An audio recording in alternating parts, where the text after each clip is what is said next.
Hello बच्चों, good morning, सत श्री अकाल, नमस्कार। सो कैम छो, कैसे हैं आप लोग? कैसे हो? How are you? Fine, okay. So once again आप तमाम लोगों का टन टन टनाटन फिजिक्स में स्वागत है। तो आज हम पढ़ने वाले हैं प्रॉब्लम बेस्ड ऑन, राइट। आज हम पढ़ने वाले हैं प्रॉब्लम बेस्ड ऑन क्या, बताओ? Gauss law. क्योंकि कल हमने क्या डिस्कस किया था? कल हमने गॉस लॉ डिस्कस किया था। तो आज उसी पे बेस्ड हम प्रॉब्लम्स की बात करेंगे, correct? Okay, so start see problem based on Gauss law. So first question है आपके पास, in a region of space the electric flux in the direction of x is given. ये इलेक्ट्रिक फ्लक्स एक्स के direction में दिया हुआ है। Consider an imaginary cubical volume of edge a with its edge parallel to the axis of coordinates, right? The charge inside this volume. Okay, आपसे बोला है कि एक इलेक्ट्रिक फील्ड दिया गया हो, अगर अपने आप नग्न आंखों से देखेंगे ना, तो ये इलेक्ट्रिक फील्ड कैसा है? वेरिएबल है, ठीक है? Okay, no is fine. उसके बाद क्या बोला है कि आपको एक इमेजिनरी क्यूब लेना है जिसके तीनों साइड्स, यानी कि उसके sides X axis Y axis के पैरेलल हो। तो बताइए उस क्यूब के अंदर कितना चार्ज होगा? तो फर्स्ट ऑफ ऑल आप क्या करोगे, एक इमेजिनरी क्यूब बना लो। जैसे मैं बनाने जा रहा हूं, देखें यहाँ पे। अगर मैं यहाँ पे बना लेता हूँ कि ये एक क्यूब है, ध्यान दीजिएगा। हो सकता है कि अच्छा ना बने, तो आप बस कोऑपरेट कीजिए।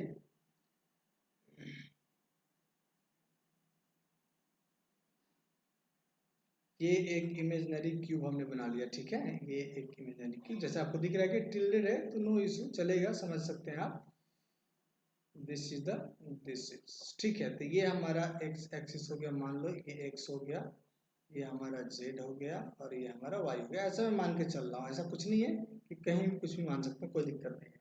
तो देखिए, अगर आपसे मैं बात करूं, तो इस वाले सरफेस को मैं फर्स्ट मानता हूं, इसको सेकेंड मानता हूं, इसको मैं ऊपर वाले को थर्ड मानता हूं, नीचे वाले को मैं फोर्थ मानता हूं, सबसे बैक में जो उसको फिफ्थ मानता हूं, और फ्रंट में जो उसको मैं सिक्स मानता हूं। यहाँ तक कोई दिक्कत नहीं है। तो चलिए, अगर मैं आपसे बात करता हूं, तो एक इलेक्ट्रिक फील्ड है किस डायरेक्शन में? प्रॉपरली एक्स डायरेक्शन में एक इलेक्ट्रिक फील्ड है, ठीक है? तो इस इलेक्ट्रिक फील्ड ये ऐसा है, ये है इलेक्ट्रिक फील्ड। वो अलग बात है कि वो इलेक्ट्रिक फील्ड वेरिएबल है। तो आप देखो यहाँ इस फर्स्ट सरफेस के लिए x की वैल्यू क्या है? 0 है, क्योंकि ये सरफेस तो ओरिजिन पे ही है। यानी कि फर्स्ट पॉइंट, फर्स्ट सरफेस पे इलेक्ट्रिक फील्ड 0 हो जाएगा, यानी E1 जो होगा वो आपका 0 हो जाएगा, ठीक है? अब हम बात करते हैं E2 का। तो E2 अगर निकालोगे तो E2 का मतलब है ये वाला सरफेस, राइट? तो ये डिस्टेंस कितना है? अच्छा, इमेजिनरी वॉल्यूम जिसका साइड का एज है, तो ये यानी कि ये वाला डिस्टेंस भी a होगा। तो यानी कि यहाँ का इलेक्ट्रिक फील्ड हो जाएगा E naught into a, E naught into a हो जाएगा, ठीक है? अब समझिए, अगर अब मैं बात करता हूँ थर्ड सरफेस का, तो थर्ड सरफेस का एरिया वेक्टर ऊपर होगा और इलेक्ट्रिक फील्ड राइट में है, यानी कि दोनों के बीच का एंगल 90 डिग्री है। तो फ्लक्स थर्ड के कारण 0 होगा। सिमिलरली फ्लक्स फिफ्थ फोर्थ के कारण भी 0 होगा, क्योंकि इसका एरिया वेक्टर डाउनवर्ड है और इलेक्ट्रिक फील्ड राइट में है। समझ रहे मेरी बात को?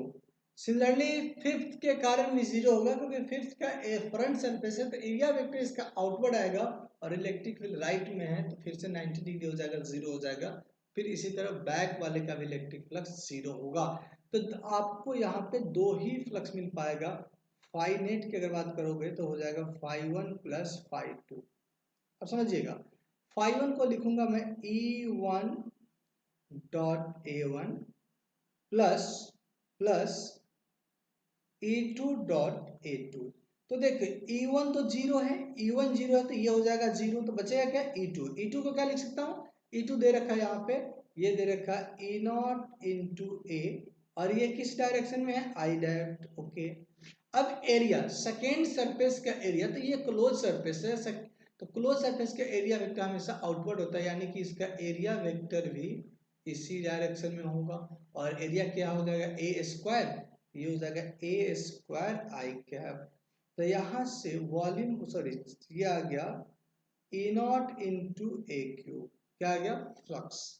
अब समझिएगा, फ्रॉम द गॉस लॉ आपने पढ़ा होगा, फ्लक्स इज इक्वल टू होता है क्यू इनक्लोज्ड बाय एप्सिलॉन 0। तो ये किसके इक्वल? तो ये हो गया ई नॉट इंटू ए क्यू के इक्वल, तो यहाँ से क्यू इनक्लोज यानी कि टोटल इनसाइड चार्ज हो जाएगा E naught epsilon naught into a q. ऐसा कोई ऑप्शन है तो ये एक ऑप्शन नंबर बी है, तो ये आपका आंसर हो जाएगा, राइट। चलिए नेक्स्ट क्वेश्चंस को देखते हैं, बने रहिए मेरे साथ टनाटन फिजिक्स में, ठीक है। आ जाइए, ओके एक मिनट यहाँ से कर लेते हैं, ठीक है। जैसे देखिए आपके पास एक क्वेश्चन है कि the volume charge density as a function of distance x, the volume charge density as a function of distance x from one face, right, inside a unit cube is varying as shown in the figure। Okay okay, तो total flux कितना आपसे पूछा गया है, तो देखिए सबसे पहले एक क्यूब बनाते हैं अपन, भले वो इमेजिनरी क्यूब है या क्यूब जैसा भी होगा बना लेते हैं, पहले समझते हैं चीजों को प्रैक्टिकली। इस क्वेश्चन को समझने की कोशिश कीजिए, मैं भी कर रहा हूँ और आप भी कीजिए, क्योंकि कुमार विश्वास सर बोलते हैं कि करने से होता है, ठीक है। तो देखो ये आपका यहां से एक क्यूब तैयार हो गया, ठीक है, एक क्या हो गया, क्यूब तैयार हो गया, ओके ग्रेट ग्रेट।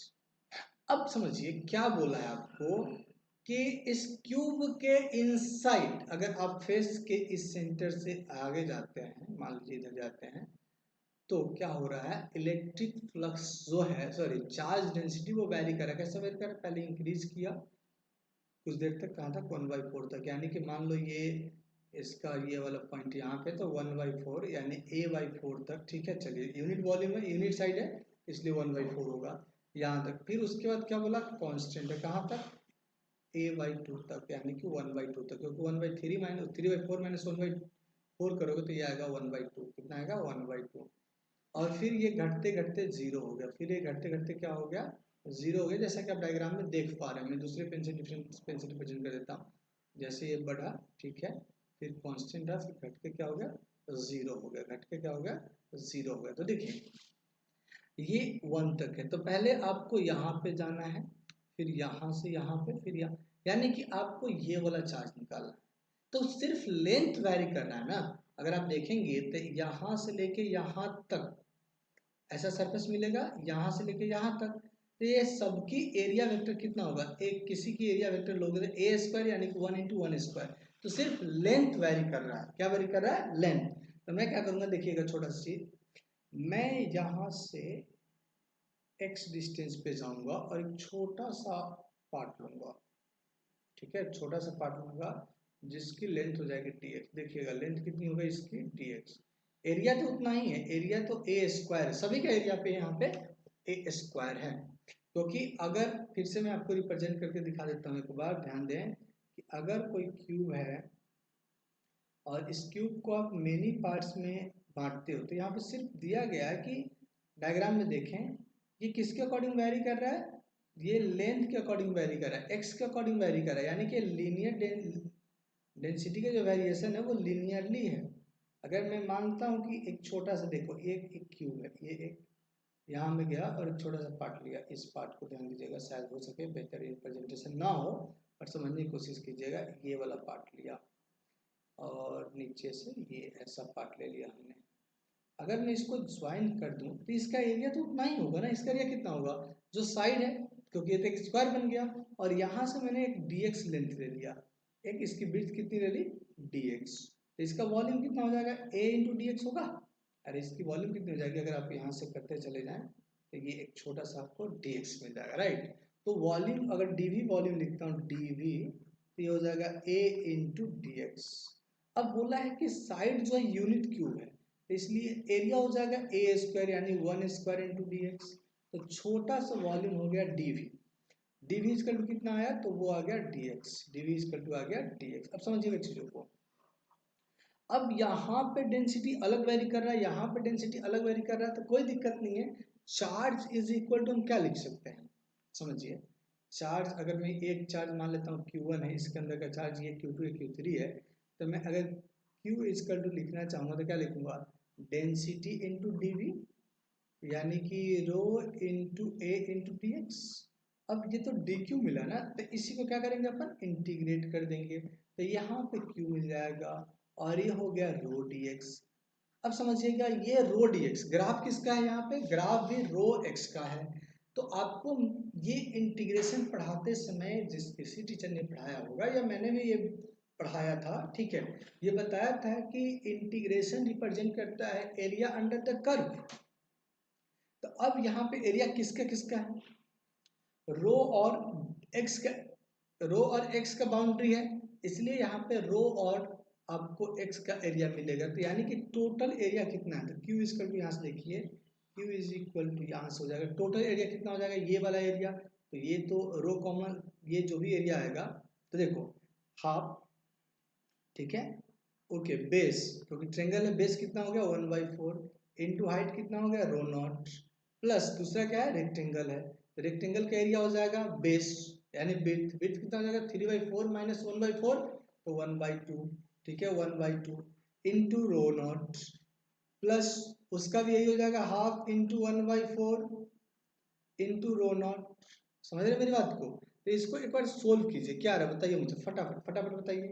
तो यहाँ से आ जाएगा, देखिएगा यहाँ से आ जाएगा रो नॉट बाई 8 प्लस यहाँ से हो जाएगा रो नॉट बाई 4 प्लस यहाँ से हो जाएगा रो नॉट बाई 8, इन दोनों को सोल्व करेंगे तो आपको मिल जाएगा rho naught by 4 plus rho naught by 4, तो ये हो जाएगा I think rho naught by 2।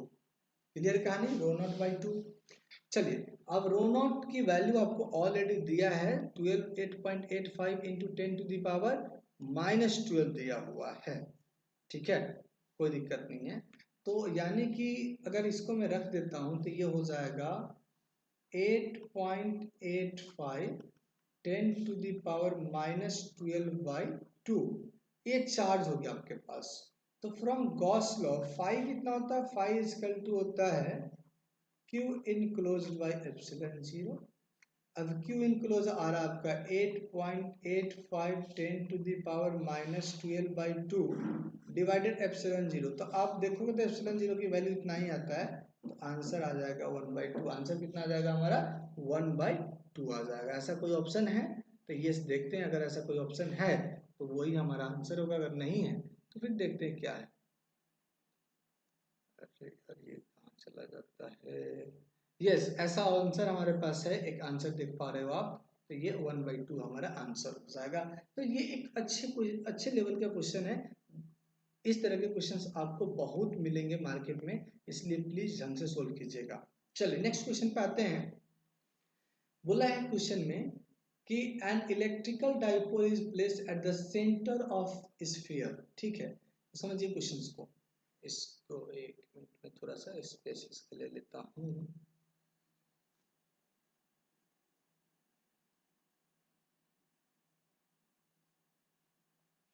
ठीक है, ये क्या, हाँ ठीक, क्वेश्चन बताते हैं क्या है, क्या डाइपोल इज केप्ट, मान लो ये स्फीयर है, इसका सॉल्यूशन चेक करना तो यहाँ कर लो, सॉल्यूशन है ये स्फीयर है, ठीक है, एक स्फीयर लिया हमने, इस स्फीयर के अंदर क्या रखना है, डाइपोल रखना है। तो मान लो इसको डाइपोल रख दिया, तो डाइपोल में क्या होता है -q होता है और +q होता है, हमने रख दिया, कोई दिक्कत नहीं है। तो बोला mark the correct answer, the flux of the electric field through the sphere is 0 because q enclose कितना हो जाएगा, तो q इनक्लोज की अगर बात करता हूँ, सॉरी q इनक्लोज या q इनसाइड की बात करता हूँ तो ये तो 0 हो जाएगा।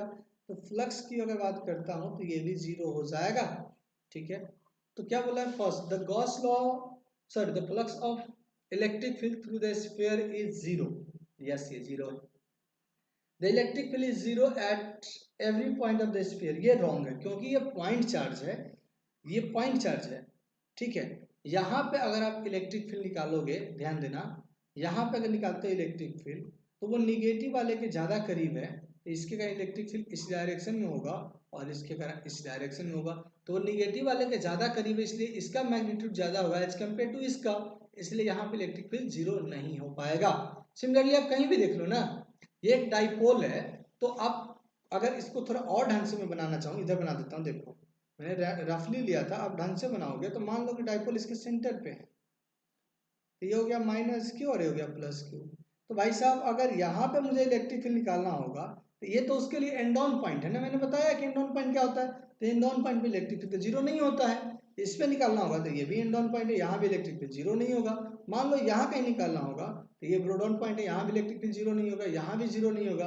अगर इस किसी पॉइंट पे निकालना होगा तो एक जनरल पॉइंट है, यहाँ भी इलेक्ट्रिक फील्ड जीरो नहीं होगा, राइट, यानी कहीं भी इलेक्ट्रिक फील्ड जीरो नहीं होगा। तो सेकेंड ऑप्शन जो है, फर्स्ट तो हमारा करेक्ट है, सेकेंड जो electric field zero at every point, जो कि गलत है। The electric potential is zero everywhere on the sphere, यार ये भी गलत है क्योंकि ये एंड ऑन पॉइंट है, तो यहाँ पे इलेक्ट्रिक पोटेंशियल तो होता है, ये हमने पढ़ा है डाइपोल के केस में कि एंड ऑन पॉइंट पे इलेक्ट्रिक पोटेंशियल होगा, सिर्फ ब्रॉड ऑन पॉइंट पे जीरो होता है, तो इसलिए एवरी पॉइंट किया है, तो इसलिए ये भी गलत है। The electric potential zero on the circle on the surface, right. हाँ, यहाँ पे एक स्फीयर है, अब जैसे ये एक सर्कल बना लो, ये क्या कर लो, एक सर्कल बना लो, तो इस सर्कल के सरफेस पे इलेक्ट्रिक पोटेंशियल जीरो हो जाएगा, क्लियर का नहीं, electric potential zero on the circle, sorry, electric potential zero on a circle, right, on a circle on the surface, surface पे जो भी सर्कल बनाओगे वहां पे इलेक्ट्रिक पोटेंशियल जीरो हो जाएगा, तो ये पॉइंट करेक्ट है, ये हमारा सही है, ठीक है। चलिए अब आगे बढ़ते हैं, नेक्स्ट क्वेश्चंस को देखते हैं।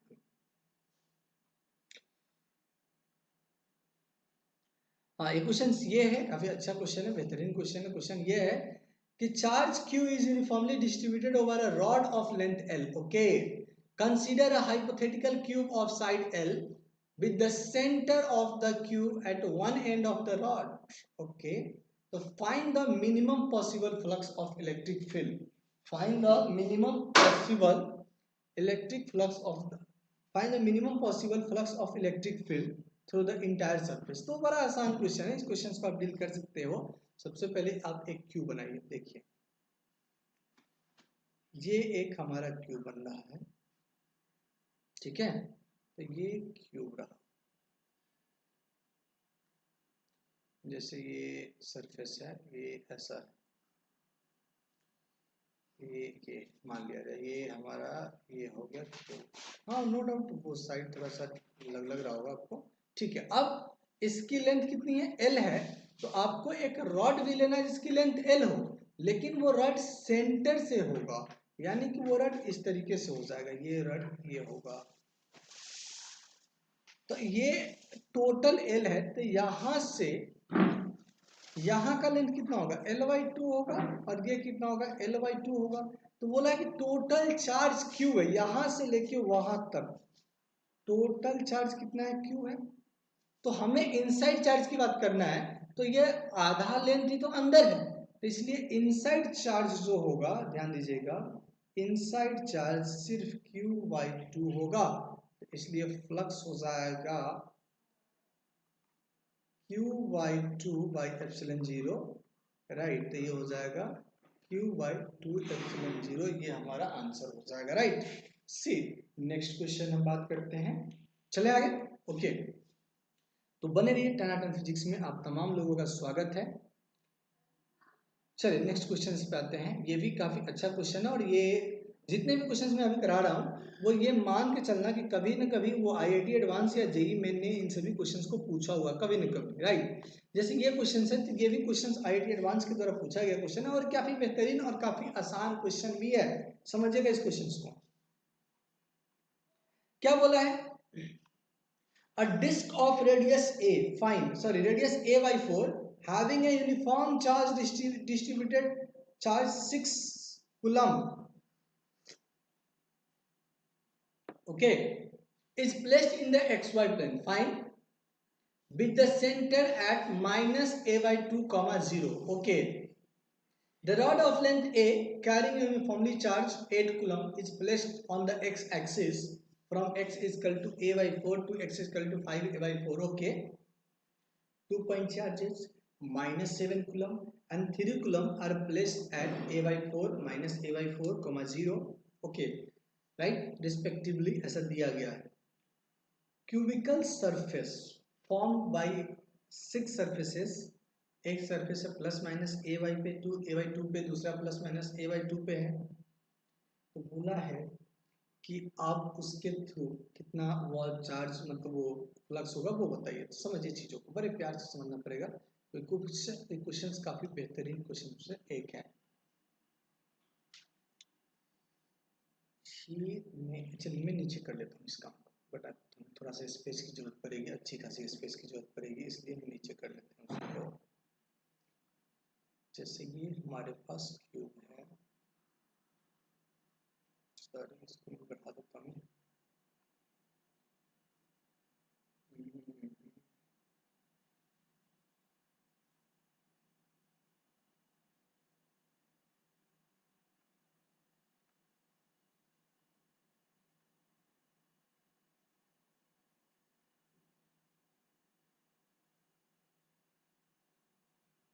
ठीक है, ये ऐसा है। अच्छा, इसको हम पीछे भी एक्सटेंड कर देते हैं, क्योंकि हमें निगेटिव एक्स में भी जाना है। हमें कहाँ जाना है? निगेटिव एक्स में भी जाना है। तो मैं इसको पीछे, अच्छा मैं ये ले लेता हूँ, तब ये ले लेता हूँ, वाई जे वाला ले लेता हूँ। वेट करो, एक मिनट इसको डिलीट कर देता हूँ। ठीक है, वाई जे 3D है ना, ये ले लेता हूँ। आप देखिए,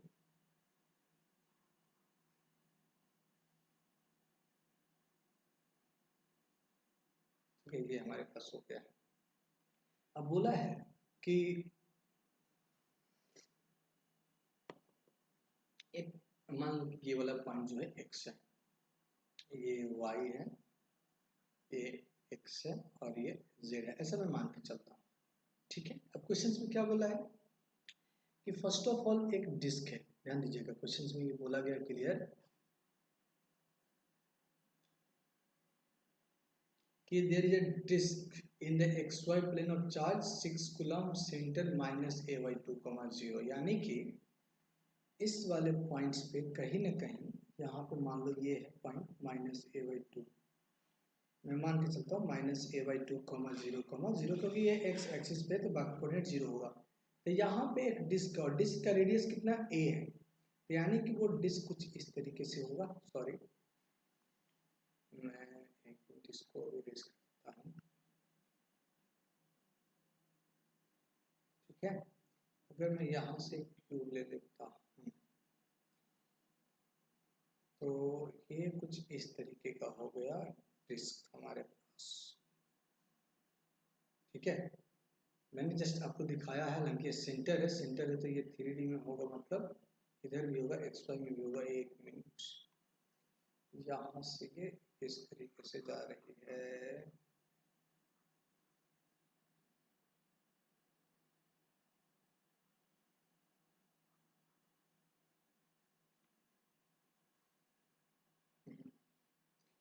ये इरेज करना है आपको,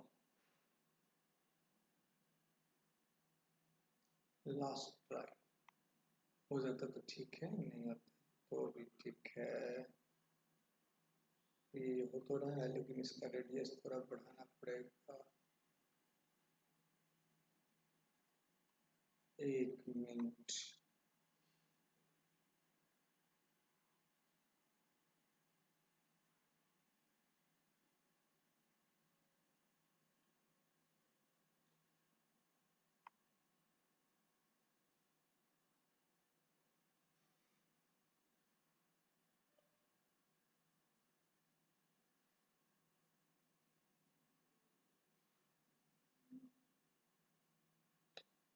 चलिए मैं हाथ से ड्रॉ कर लेता हूँ। ये मतलब पेंसिल से ये थोड़ा सा लोचा है। ठीक है, रेडियस ए बाई 2 है, तो ये कुछ इस तरीके का डिस्क तैयार हो जाएगा। ध्यान दीजिएगा, ये कुछ इस तरीके का डिस्क तैयार हो जाएगा, क्योंकि इसका रेडियस ए है, तो ये रेडियस ए है या ए बाई 2 है?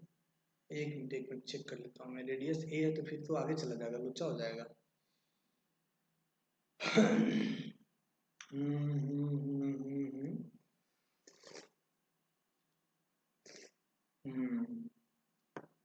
रेडियस ए बाई 4 है, सॉरी यार,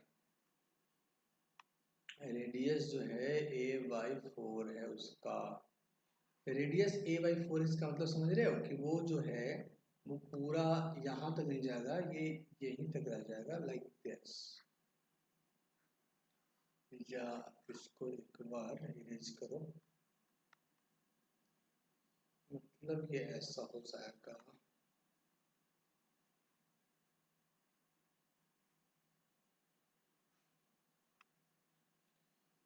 यार तुम भी बोलते हो कि सर कुछ नाटक क्या कर रहे हो।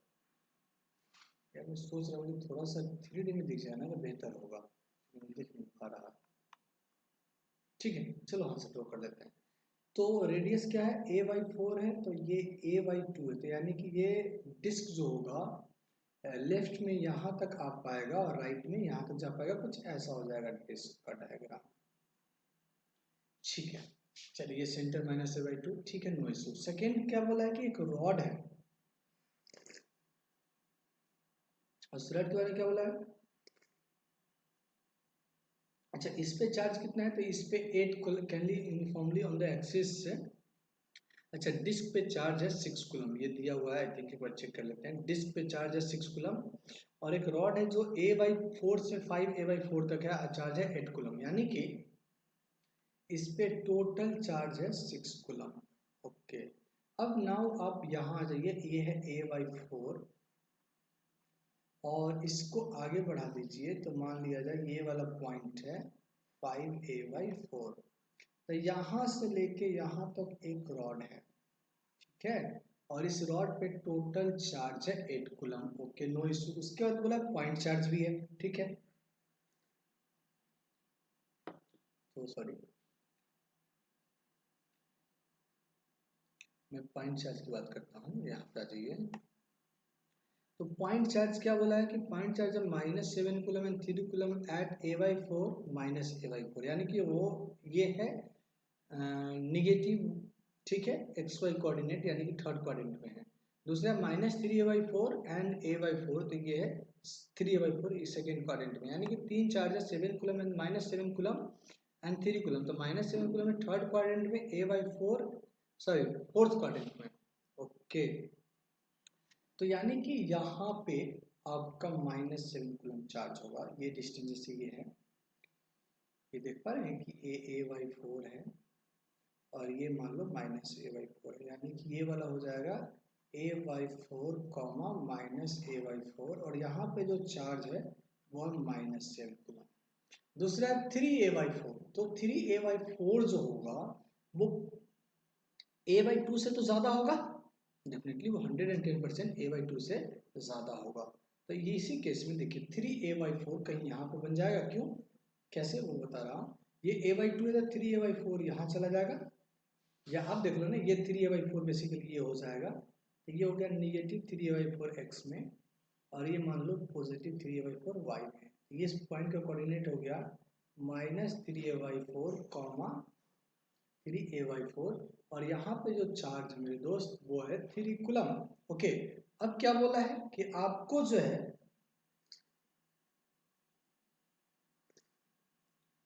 अच्छा सभी जगह डिस्टेंस a/2 माइनस मेजर कर लीजिए, ये मान लिया जाए कि ये a/2 है, a/4 है, मान लिया जाए ये a/2 है, ये -a/4 है, तो ये मान लिया जाए कि ये a/2 है। तो बोला है कि आपको एक क्यूब बनाना है जो प्लस माइनस a/2 से पास करो सभी जगह, यानी कि वो वाली लाइन ऐसे पास करेगी लाइक दिस, थोड़ा और हाँ, लाइक ये यहाँ से मैं बढ़ा देता हूँ, ये कुछ इस तरीके से चलता चला जाएगा, ठीक है। अब ये पॉइंट्स इस तरीके से हो जाएंगे, ठीक है, तो अब समझिएगा इस क्यूब में ये वाला चार्ज तो आउटसाइड हो गया, तो इससे हमें कोई मतलब ही नहीं है, ये वाला चार्ज इनसाइड है और ये वाला चार्ज इनसाइड है, मतलब इसका ये वाला चार्ज हमारे लिए इनसाइड है और इसका ये वाला चार्ज इनसाइड है। तो यानी कि हमें अगर फ्लक्स निकालना होगा तो फर्स्ट टास्क है कि टोटल चार्ज कैलकुलेट करो। तो देखो ये कहाँ से पास करे, इसके सेंटर से पास करे, तो यानी कि आधा चार्ज होगा, तो यानी कि टोटल क्यू इनक्लोज अगर निकालोगे तो यहाँ देखो क्यू इनसाइड निकालोगे, क्यू इनसाइड, तो इसका आधा चार्ज अंदर आधा बाहर है, यानी कि 3 कूलम अंदर है, ठीक है, प्लस अब यहाँ पे देखिए इसका तो पूरा अंदर है, -7 कूलम, प्लस अब क्या बचा, ये रॉड है, तो तो इस रॉड का साइज कितना देखो, तो लेमडा पहले फाइंड करो, लेमडा हो जाएगा 8/a, क्योंकि रॉड a/4 से स्टार्ट हो गए, कहाँ जा रहा है 5a/4 पे, तो 5a/4 माइनस a/4 करोगे तो a आएगा, लेमडा हो गया 8/a। और आपका जो पार्ट अंदर है वो सिर्फ और सिर्फ a/4 से a/2 यानी कि ये a/4 है, ये चार्ज हो जाएगा लेमडा इंटू a/4। अब सोच लीजिए ये 3 coulomb plus -7 coulomb -4 coulomb plus ये हो जाएगा 8/a इंटू a/4, तो ये छम गेट कैंसिल, तो ये हो जाएगा -4 कूलम प्लस ये कितना आ रहा है 8/a, ओके 8 गेट कैंसिल ना, हाँ मैंने थोड़ा सा मिस्टेक किया, a/4 आ रहा है ये, हाँ a/4 आ रहा है, तो ये तो 2 हो जाएगा, तो यहाँ से -2 कूलम आएगा। तो जो हमारा इलेक्ट्रिक फ्लक्स आएगा phi हो जाएगा -2 कूलम बाई एप्सिलॉन 0। अगर ऐसा कोई ऑप्शन है तो ठीक है, ये तो खुद से ऑप्शन अपने को ऑप्शन बनाना पड़ेगा, ठीक है। तो ये हमारा आंसर हो जाएगा -2 बाई एप्सिलॉन 0। तो चलिए टर्नर फिजिक्स की तरफ से मैं आपसे इजाजत मांगता हूँ। इसी में एक आपका एपिसोड और आएगा जो फिर से प्रॉब्लम बेस्ड होगा, देन मैं कंसेप्ट स्टार्ट करूंगा application of Gauss law, right. चलिए तो फिलहाल मैं आपसे इजाजत मांगता हूँ टर्नर फिजिक्स की तरफ से। जय हिंद, जय भारत, मिलते हैं सर, बहुत जल्द मिलेंगे, हम और आप मिलते ही रहेंगे।